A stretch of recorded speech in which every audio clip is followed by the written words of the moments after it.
Salutations, Shades, and welcome back to your one-stop shop for all things strange and unusual, talking with shadows.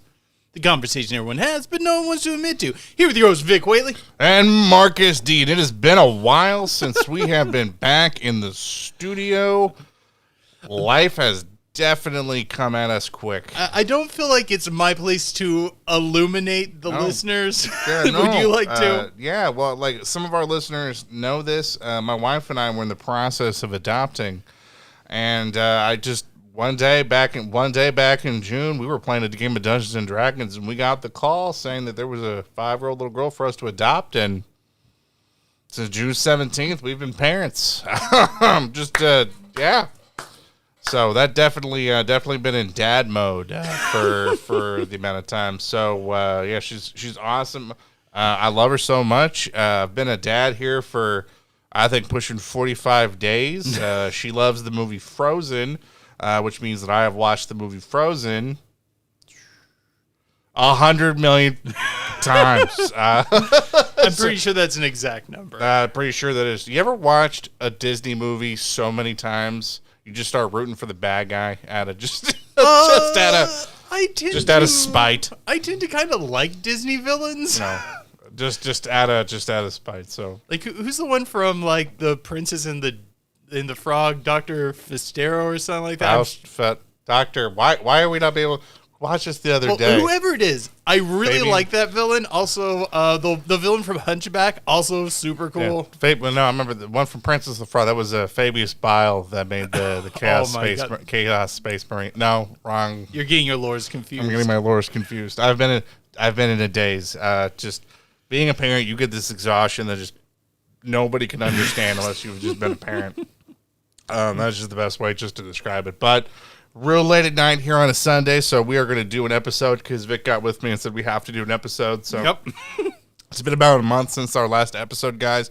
If you are tuning with us now, with our last episode, what we did was we wrapped up describing the timeline for the Mothman events in Point Pleasant. It's a really, really, really great 2 episodes. If you have not watched it, like we just go from start to finish for all these weird series of events that Keel goes and investigates. And we bring up some really interesting, I think, some information about the Point Pleasant phenomenon. And so I definitely encourage you guys to go check it out. And so we have some comments from these that I really want to get to for this. One from my cousin Barbara, actually patron, says something. Thank you, by the way, Barbara. Says, what if Mothman is a fallen angel? One who did not pick a side. Thomas E. Snugowski wrote a series on this. Could he be one of the messengers? Imagine doing something for a millennium and then nothing, just a random thought. As far as human thoughts manifesting some of these beings, sure, if enough people turn their thoughts to belief, they can and will manifest it. I don't think all of this can be attributed to it, though. Oh, yeah, this isn't the first time I've heard, like, the fallen angel argument for Mothman. I mean, I don't think it's that unviable. Mm-hmm. Like, Mothman's a bit of a just pure on anomaly, and it does kind of fit within that story set. I mean, I don't think there's specifically any angels that didn't pick a side mentioned, but I think it works. I think it works. So Dino Benton, patron, said, so glad my Mothman art got on there. Still amazes me the amount of views these videos get. Makes me proud of myself, but also proud of you guys to see how many people you reach with the podcast. Keep believing, folks. They'll keep listening like the paranormal discussing badasses that they are. Oh, total sweetheart. One that I really like very much. Vic and Marcus arguing about whether or not we should kink shame people was something I thought I needed. But was not something I thought I needed, but was certainly welcomed. I am glad we were able to provide a lively argument on should one kink shame or not. If you really want to get into the whole what happened in that, definitely check out that episode. What was that last episode? Yeah, it was in the second part. Skull Morris says, any idea why they call them flaps? Okay. This Flaps. is a term that I kind of inherited the use of it because a lot of the kind of more old school investigators from the generation before me use the term flaps. Don't quote me on this, but I believe it may have come from John Fort, but I'm not certain on that. But flaps just basically mean like a series of sightings. Most people use it in the UFO field. I use it for any sort of strange occurrences that occur within a like certain given period of time. Gotcha.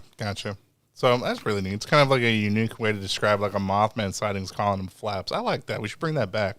I like that. Oh, I use it all the time on here. Yeah, that's pretty cool. But you're so used to me saying it, it's probably just in one ear and out the other. So, all right. So for today's episode, guys, we thought that we would kick it back old school a little bit. By the way, don't think that we have not forgotten about the UFO people coming out talking about like alien stuff that we found on stuff. We've got that too. I'm digesting and breaking that down. That's coming up soon. Probably could be next episode. But anyway, we thought we would take a little old school and get really dive into like a cryptid. You know, we really like to sink our teeth into. And Vic and I were talking about a topic idea, and we came up with Megalodon because we think that's a really awesome, famous cryptid nowadays that most people probably don't even know is a cryptid, but they still talk about it. Oh yeah, the patrons on the Discord were like, talk about something prehistoric, and I'm like, yeah, sure. I mean, honestly, I would argue that I think Megalodon is quickly, taking over like sightings of the Loch Ness Monster as being one of the most famous aquatic cryptid sightings. Yeah, I mean, Loch Ness Monster sightings have been falling off in popularity. Yeah. Also, like, how long does a plesiosaur live? I feel like maybe not that long. But I think sharks can outlive them. So I think that's really what I think, and that's why I think it's really cool that we can tackle the Megalodon and really sort of like give some of our 2 cents. Maybe talk a little bit about why the Megalodon's crept up in popularity so much. I don't think there's many people. The Meg, well, yeah, but I mean, it goes back further than. Well, I think it goes back further than just the Meg too. But I mean, I think that there's something to that, and we can talk a little bit more about that.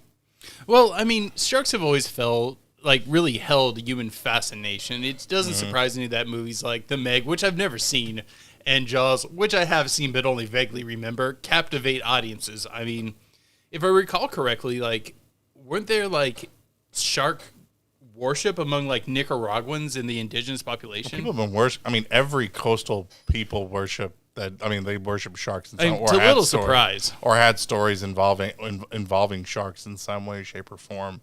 Oh yeah, they're captivating creatures. Truthfully, I think half the reason Shark Week's so popular is it's just kind of cool to see them swimming around. Mm-hmm. Mm-hmm. I mean, I remember when I was a kid and we would go to the Children's Museum in Indianapolis. They would often have shark exhibits, and I often found myself being way more excited to learn more about sharks than I was actually about dinosaurs. When I was a real little kid, just because stuff absolutely just totally. Even though in real life, I'm absolutely terrified of going into the ocean, because most people are not aware of this. But I'm actually a shark attack survivor. For those of you who are tuning in on YouTube, I am giving Marcus a look here. I never told. Yes, I am a shark attack survivor. Oh wait, I know this joke. Yeah. Okay, please continue. Because I don't go into the ocean to get attacked by a shark. That is how I survived that attack. Oh man, that is so bad. I am also partially a bear attack survivor as well. For not going into the woods. Yep. Also, I, on the other hand, love the ocean. Absolutely adore it. Sea creatures are freaking awesome. The most important way to love something is sometimes just to let it go. Just let it go. The sea is the shark's home. That is not humans' home. We don't have gills. That's why we don't belong in the ocean. I will say, in actuality, sharks are freaking terrifying. Mm-hmm. I was snorkeling off a reef once. I can't even remember where it was. I was like 13. and I got lost in this big reef. And you can get turned around in a reef pretty quick. Mm-hmm. And I finally find a way out, and I realize, oh, crud, I'm at the part where it drops off in the ocean, and I need to get back into the reef now so I don't get sucked out to sea. But I do look down because there's this moment that I'm considering. There's a possum. It just left. There's this window across from us, and a possum just dropped down into it, looked at me, and walked off. And by the time, okay, total aside, there's a possum in that window right there. Okay, back to sharks. How hillbilly are you that you just stopped to go, there's a possum over there. You got to look at it over there. We got to stop what we're doing. There's a possum. I'm so right sorry. there. It was very unprofessional, but it was also kind of cool. I didn't know I had possums. Okay. You didn't know Indiana had possums? I didn't know I had possums at my house. We're in Indiana. They're outside. They're our state animal. Okay. Moving on. So, I look down kind of off the shelf beyond the reef, and there's this shark just hanging out down there, well below me, but I just kind of go, F-bomb, and I just quickly dart back into the reef. I do eventually find my way back and survive the ordeal. That's exactly how you survive a shark attack. By flailing like a mad person in the water. I was 13. I thought you were a survival instructor. Not when I was 13, okay. I wasn't. Okay. I don't even know if I was that old. I might have been 12. Did you cut yourself to bleed into the water to try to leave a trail to see if the blood would scare it away too? Yes. Yeah. I definitely did that. Okay, Megalodon. Okay, so giant shark, largest shark ever to live. Yes, yeah. So it comes. I think most scientists agree that we know of. That it comes from this Cenozoic era about 2 million years ago. And allegedly went extinct in the Pleistocene. I think it's Pleistocene. I'm pronouncing that terribly wrong. I know that I'm pronouncing that wrong. Dark Phoenix will correct us. I know. Please do that. And for actual, and people debate, the scientists debate the actual size of the Megalodon. And they'll have it in estimates anywhere between 34 feet up to, I saw stuff up to 67 feet long. That's a big, just for sheer scale, 60 feet is a bowling alley, just to put this into perspective for people. So most of you, because I think that's an issue that's going to come up through the rest of this, episode, is the concept of humans having an inability to measure size accurately. So to give you a full visual about what this thing could be the size of, think bigger than a bowling alley, bowling lane. Sorry, a lane in a bowling alley. That's a big fish. That's a big fish, and its teeth are up to 7 inches long. It's a big tooth. Yeah. And a lot of people think that they're actually related to great white sharks. Which maybe is true, but probably not. But I was watching the scientist talk about it in a YouTube video, and he was talking about, great white sharks, the way that they'll do stuff is they'll come up under something to get at the soft underbelly. He goes, Megalodon will just bite straight through the thing, trying to puncture its lugs. And I'm like, that's like shark for F around and find out. It's just gonna. There is no hunting. There is no ambushing you when you're 67 feet long. You just catch it and crush it. That is your attempt. Yeah, I think the Megalodon got bounced around through a few different families, kind of with them being like, oh, the tooth is more similar to this, more similar to that. But one of the issues is it's a cartilaginous fish, and they don't leave a huge amount of fossils. What is a cartilaginous? What is that? You're making up words again. Cartilaginous? It you are cartilage. You're making up words. Okay. Cartilaginous. It's a cartilage fish. Rays, skates, sharks. They don't really have so much bones as they do have cartilage support structures. So that might be the reason about why there's no actual Megalodon bones in museums. For the most part, as I understand it, what gets preserved is the jaws, the teeth, and the spine. And that's mainly because the cartilage is... I think it's because the cartilage is thick enough in the spine to keep shape and survive to become a fossil. Yeah. Now, I'm not 100% certain on that, but that's how I believe it works. Yep.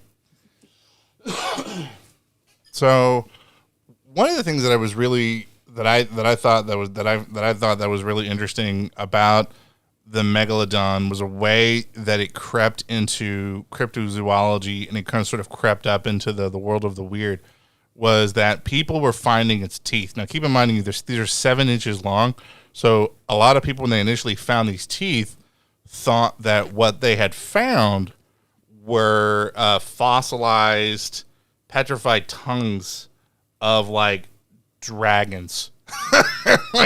and these other giant prehistoric snakes and things like that, for these other like mythological type creatures. The earliest paleontologists here, just finding these giant teeth, like, no, there's no way something. There's no way this is F2. This is a petrified tongue, buddy. Yeah, I hate to tell you, but that's tooth. Yeah, and so it was 1667. It was a Nicola Steno who first started telling people that these were not dragon tongues. these are shark teeth, and was pointing that out. And that's kind of when people sort of had these aha moments for that. And I just thought that was really. I didn't know there was that sort of a connection that the Megalodon had in the cryptozoology in the world. I thought that was kind of neat. I think one of the most striking things from researching this is I kind of feel like a lot of YouTubers have really dropped the ball, Oh, it's so and a awful. lot of bloggers have really it's so dropped the awful. ball. Okay, like there were ones where like the person's talking about, look at this body of this Megalodon. It's being pulled up in Malaysia, yada, yada, yada. Look how big it is. And I just look at it, and the markings are speckled. The head is not pointed. It's kind of rounded. It's obviously a whale shark. Mm-hmm. Like, I'm just watching this, and I'm like, that is just obviously a whale shark. Mm-hmm. And there's a lot of them like that. Now, do I think all of them are that way? No, but it's important to weed out the obvious fakes. Right. And or if it's there's not a lot of that. or if it's not the whale shark, it's the basking shark. Yeah, basking shark's another really common one. Which looks a little bit more. When people try to say there's no way that's a whale shark, usually what they're convincing into the basking shark. And to be fair, the basking shark, if you look at a photo of it, looks a little bit more sharky and looks a little bit more like a megalodon, except for the mouth, because it does not have those teeth. So it would be like if a megalodon grandma lost all of his teeth and was trying to gum you to death, like that. Then maybe it was a megalodon. Like, I could actually totally get someone who's pretty uninformed about like sharks or marine life and things like that, seeing something like a basking shark, because it does look more like a predatory shark, where a whale shark really doesn't. Right. So, like, I kind of consider it a bit forgivable. It's kind of like did you see the satellite images of megalodons and stuff like that? Yeah, I've seen them. Well, there's a bit of a debate on how big those would actually be, and some of the more conservative puts them in the range of being actually basking sharks. And I think that that's likely what they might have caught in that situation, is basking sharks. Well, the thing is a basking shark only gets up to 26 feet. So this ties back into my... Which is still very big. That's a big ass shark. Like, I'm not gonna lie on that. But again, going back to like their estimates of how big one of these sharks have to be, you're talking 36 feet to 67 something feet. And so people are like confusing, thinking this is some sort of megalodon, and they're not even at the bottom range. That would be like a baby megalodon or like a juvenile megalodon and whatnot. So, and also I think a lot of those photos, they have a hard time being able to guess like size comparison to what like to something in some of those satellite photos could be. Like the lower range of the length that they felt that it could be would place it within the range of it just being a basking shark.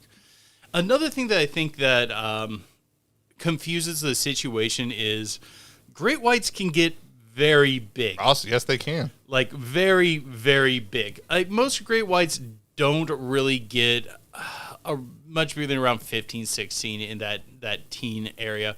But there are situations where they have gone beyond that. Yep. There was Deep Blue, which was well in the 20s, I think like 21 feet. And then there's one other that I don't quite recall the name of that was like roughly maybe a foot longer than that. Mm-hmm. But those are pretty big creatures. You think 22 feet in the moment around a predator, I could see that also being a case of mistaken identity. Now, with that being said, there are some cases that I think are more viable for something outside the known fossil record. So pulling up an article here from science.org, citing my sources. Thank you very much. Anyway, Nice. yeah. Anyway, the largest white shark reliably measured was 21 feet long from Cuba, but bites from carcasses found off southern Australia suggest that there are great white sharks that are as large as 25 to 26 feet that probably exist today. Like, truthfully, I don't think that's too far out of the range to not be believable. No, I don't. Yeah. And like, I would actually buy that that's a thing, and that some great whites do get very large. And Sure. one of my thoughts was it's probably not even that outside the realm of biological possibility for there to be ones that have genetic anomalies to make them even larger. But one of the things I did notice there's a lot of terrible fakes. There's a lot of terrible fakes. They're just cutting it. Out of the ones that are more viable, they were almost all caught by accident by work cameras. Sure.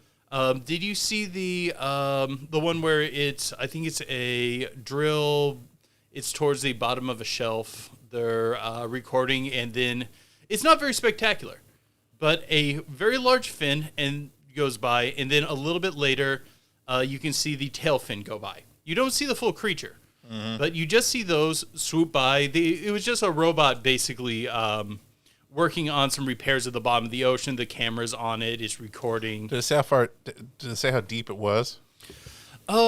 It was not like Marianas level deep, but it was it was towards the bottom of the shelf. I think it was probably not more than 4,000. Okay. I mean, that's still pretty deep for... Yeah. I mean, that's still pretty deep for even a great white shark. I don't remember the exact... Yeah, it's in the max range that a great white could get to. Yeah. It was kind of on the max where they've been recorded being. Right. People analyzing it based on timing and things in the footage, they've had some scientists looking at this, and some of them are like, well, it would be very hard to classify anything, but it does look bigger than what I would expect it to be. It does seem larger than what I would believe a great white could get to. Sure. But you can't compare Megalodon habits, like location habits, to great white. Most people want to do that, but they're not in the same family.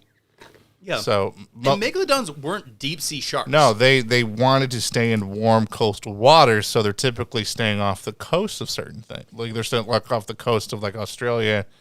I think the U.S. too, but don't hold me to that. I know Australia. I'm pretty positive the U.S. too. But yeah, I'll go ahead and just jump to kind of part of my conclusion. Sure. I don't think Megalodons are still around. I think that there is a case to be made that there is a large mystery shark out there that is non-documented, that hunts in deeper water, that does not come close to the shore very often, and is a darker color. I think there's a case to be made for that. But I don't think it's the Megalodon. No, I don't. I really think the Megalodon is very, very likely to be extinct. So we just in this thought process, like outside of just, I think most people generally would agree that the ocean is just so deep. There's probably animals in there that we don't know. Oh, certainly. Like the megamouth shark was I hate saying discovered because people probably have known it's been around, but like scientifically had evidence of it in 1976. So, I mean, within the last 50 years, they've discovered a massive shark that's still swimming around down there. And it probably could if you're swimming around at the bottom of the ocean, like as a filter feeder, like as a megamouth shark or a basking or a whale shark type thing. It would be very easy for them to live down there. Oh, yeah. Megalodons couldn't do that. They needed to be in the warmer water. Yeah, and also, like, the extinction of the Megalodon kind of flows a little too well. Microplants start disappearing. That creates less krill. The Megalodon mainly fed on primitive whales that were smaller than our current whales. But without the krill to feed on, their numbers start to fall. Then you see the Megalodon starting to phase out of the fossil record. About the time they start phasing out, you start to see those marine mammals starting to come back. Eventually, there's a second hit of those microplants. You see a big boom in krill, and you see whales now just exploding in population and being able to evolve to the much larger shapes. But one thing I would really like to point out here, although I don't think the Megalodon survived, its niche definitely remained. It did go through a point where its strategy was not viable. And I think the Megalodon died off during that point. Sure. But its niche did persist. Something else could have come and filled that niche later on, which could be where this mystery shark may have developed. But I just don't think it's a Meg. I feel like unless they've changed their behavior dramatically to hunting in totally different areas, which is kind of hard to believe, evolutionary large alpha predators usually don't pivot well when there's major environmental changes. They usually die. Right. I'm going to make the argument as to why I don't think that Megalodon could still exist today is I don't think they would actually be the apex predator. I think orcas would hunt them to extinction. If they're sharing the range, yeah. Well, if Megalodons are still in that coastal range, I think you're probably right. They have to live off think about it. They have to live off warm water in the coast. It's already known that orcas live on orcas live in every single ocean. Yeah, Megalodons could go through a wider range of cold than people give them credit for, but orcas definitely can too. Sure, even yeah. wider than what And they so you're talking about on the low scale for a Megalodon, 37 feet. You're talking about a pod of orcas that are all 30-something plus feet that hunt great whites. Oh, yeah. So a pod of orcas could easily kill even a giant 60-foot Megalodon. They would kill it. They have. And there's already been enough research to show like how their hunting practices for great white sharks. I'm like, I bet you that orcas probably could do something the equivalent of that. Oh, it wouldn't surprise me. I mean, orcas are social. They can fight in groups. They've proven to be extremely clever. It would not be stunning to me that, like, if you did drop them into the world right now as it is, that they would have a hard time competing with orcas. And also possibly dealing with...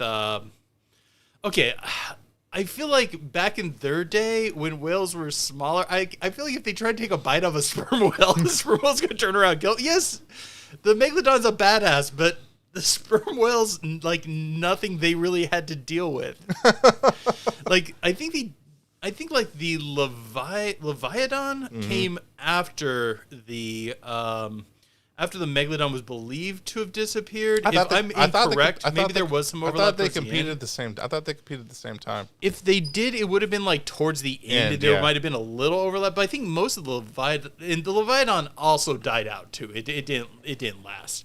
But maybe they had overlap, and yeah, that thing probably would just wrecked one. I just feel like they would not have been able to stand up to it. Yeah, so this is just one of the issues that I've had. But even just competing with great whites, I don't think that they could really compete with them. Yeah, I also think I have a hard time believing that. I think that there would be the food that they'd have to eat would probably be gray whales.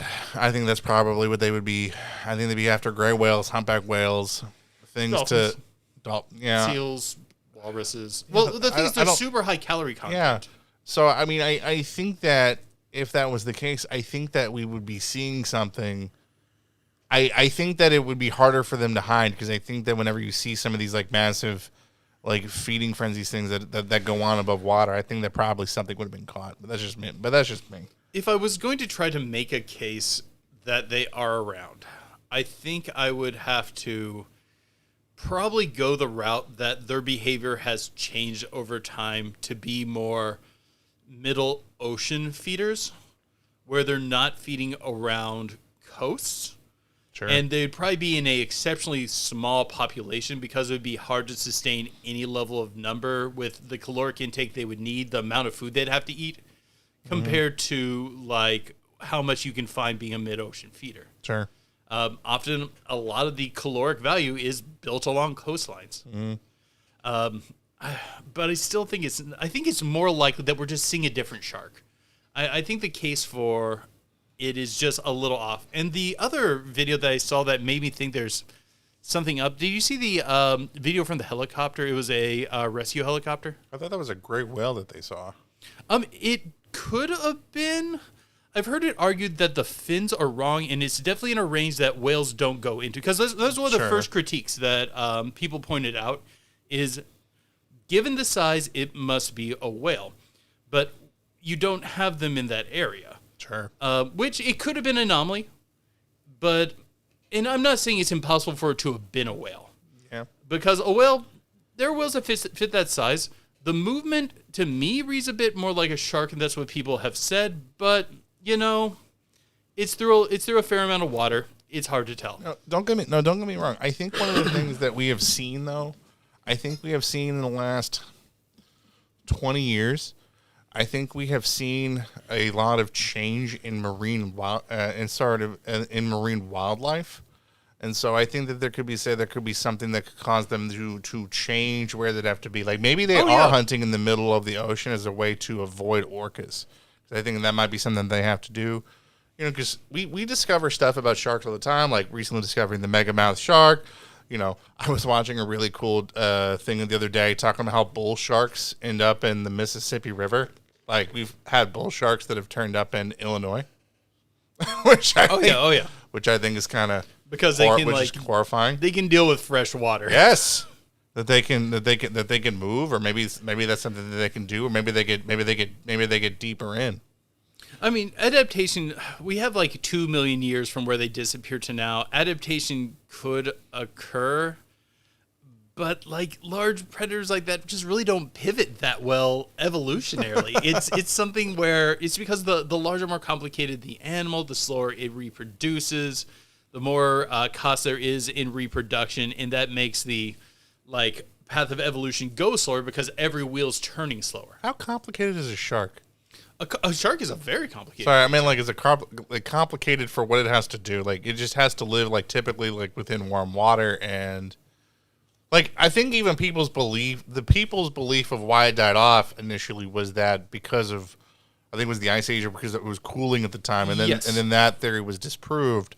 So it was kind of right. It was right for the wrong reasons. Because people believe the cooling came in and they couldn't move to the colder waters. It turns out, actually, they could to a certain degree. Right. But more likely, it had to do with microplants. And I've heard a few other theories thrown out. But remember, these are all kind of theories. Yeah, that are out there, yeah. So maybe it went deeper in. I mean, plesiosaurs are likely to it's possible that they could exist, and that would be a high calorie intake animal too, wouldn't it? Yes, but most of the plesiosaur sightings, okay. I mean, still, the Alvin plesiosaur is, I think, one of the most viable plesiosaur sightings.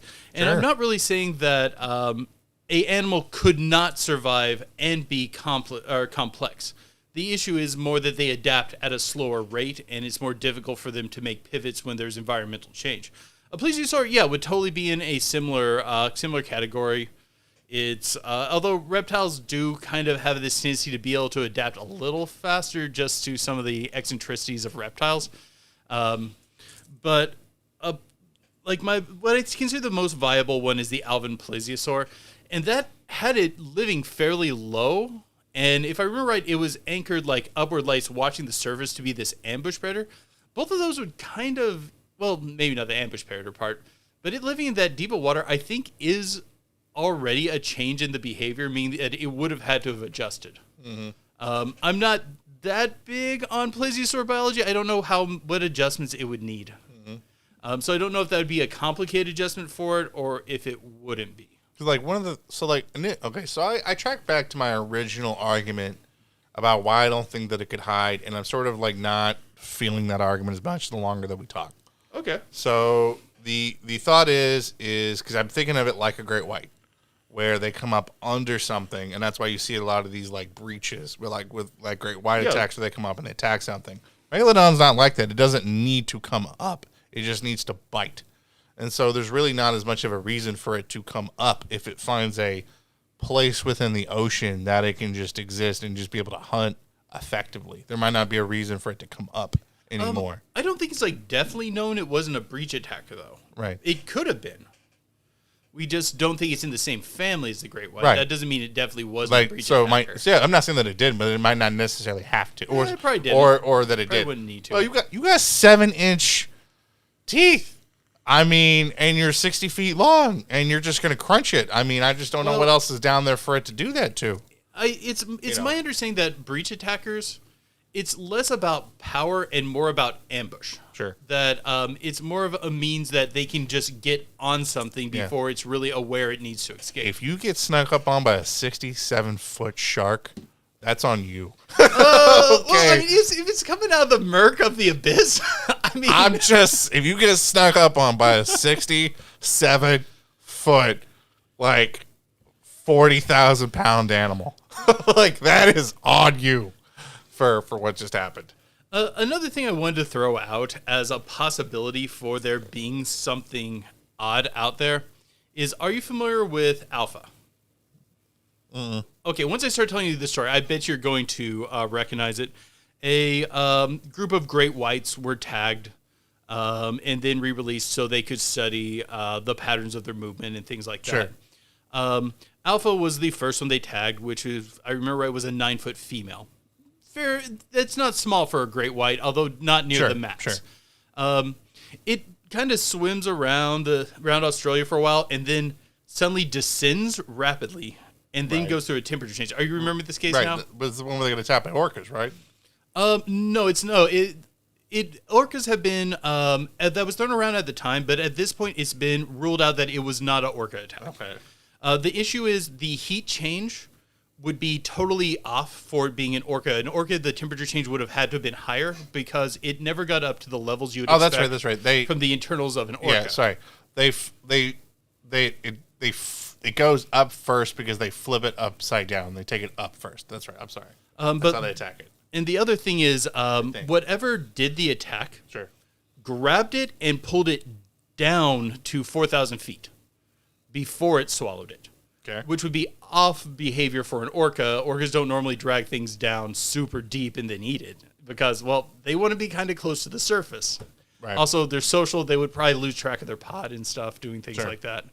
There were a lot of things that were considered. Orcas were one because orcas were in the area. Also, like giant squid were considered, and a few other things.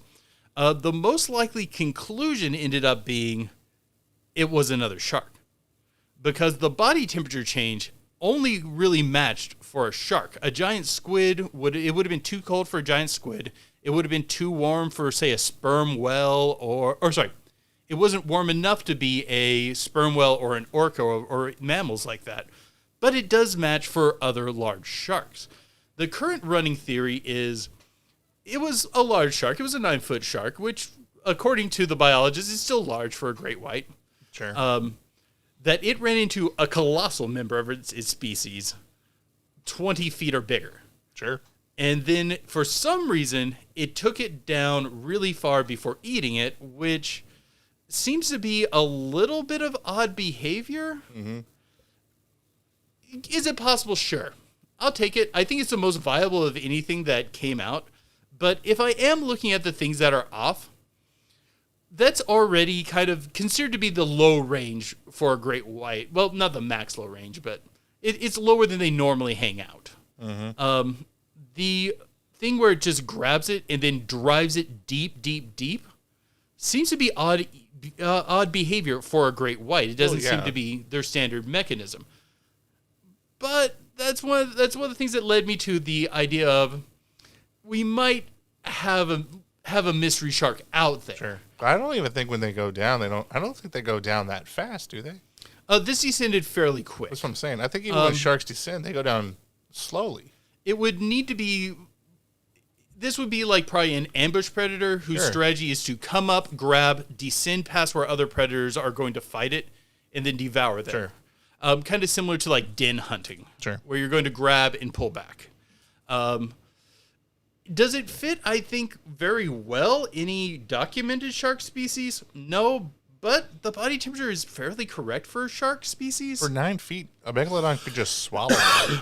Yes, but I don't think it was a megalodon. Right. in the wrong sort of area. Right. It's the wrong sort of hunting pattern based on our beliefs on how they hunted.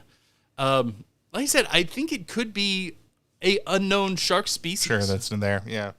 I mean, I can't really justify, like, it's either that or the other thing that I've been thinking that might be connected to many of the supposed Megalodon sightings is a genetic anomaly. I kind of touched on this earlier. Maybe it was a anomalously big shark. That's a hard thing to say right there. Or another carnivorous type whale that lives down there as well. Like Mammals, the body heat would have to be higher. for like a sperm whale? Yeah. Oh, yeah. For a sperm whale, the temperature that the sensor detected it rising to was not high enough to be a mammal. Sure. Okay. It wasn't low enough to be a squid. Sure. The only thing that kind of really fit it was something like a shark. Sure. But that's another thing that kind of led me to the idea of we might be talking about an unknown shark species. Now, do I have solid evidence to give you? No, of course not. I'm just someone talking about like the things I've read and watched. Right. But it seems like a possibility to me, especially with a few of the other images that are floating around out there that are harder to debunk. And a lot of those don't really look like great whites and don't really fit the locations where megalodons are believed to exist. Sure. I think that all right, let's go into our final thoughts about whether or not if we think that the Megalodon like is a legit thing. I have a hard time believing that the Megalodon is still existing today because I think its food sources would be closer to the surface, and I think that that's what it would be eating. And I don't think that it could. I don't think that it could go just completely unnoticed as of today. I don't think that it could. Okay. For what it would need to eat. I was actually writing on the Megalodon possible thing for quite a while through my research. But it was based on one thing. The study saying that they survived up to 10 to 15,000 years ago. A jump of them surviving 10 to 15,000 years is not hard to believe. And for those of you who've been like doing research into the subject, I'm sure you've seen it. It pops up on all these top 5 lists and blogs and stuff like that. The issue is this. When they did that study placing it 10 to 15,000 years ago, they used a form of magnesium dating that was just not going to be accurate and gave them likely inaccurate results. If that is true, that was the one piece of evidence that was really holding me firmly in the Megalodon probably still around. Because, you know, if they survived that extinction event and then made it to 10 to 15,000 years ago, I could totally buy that they made it to today. Mm-hmm. But once I found out it's almost certainly that information was inaccurate, everything else just kind of fell like a house of cards. Mm-hmm. The fossil record already was supporting really well its disappearance by there being this vacuum created and then seeing things fill that vacuum. I hate to break everyone's heart. I really don't think the Megs out there swimming around causing trouble and such. My conclusion is really more along the lines of, I think there is a shark that's larger than the great white shark that is hanging out not in the Marianas Trench. I've heard a lot of people say Marianas Trench. No, sharks. I don't think a shark's living down there. That's a little intense pressure. But hanging out in the darker areas of the ocean, probably an ambush predator, possibly diurnal where it's coming up to hunt at night near the surface, descending back down during the day. We see that sort of behavior with giant squids, so it's a strategy that works. I think that it's probably a darker color because a lot of these videos that showing the ones that I can't rule out seem to be depicting something of a darker color. And I can't give you a solid on how big it is, but I strongly think it might be big enough to take out a 9-foot great white named Alpha. That's kind of my conclusion after looking at it all is Megalodon, maybe not. Mystery shark, yeah. Maybe something. Yeah, there might be something. I don't think they're a big population if they're out there. No. But I think there's some viability there. So what do you guys think? Do you guys think that the Megalodon is still out there swimming around? If so, how do you think it's still surviving? What do you guys think some of the sightings are? What do you guys think about the theories that me and Vic threw out?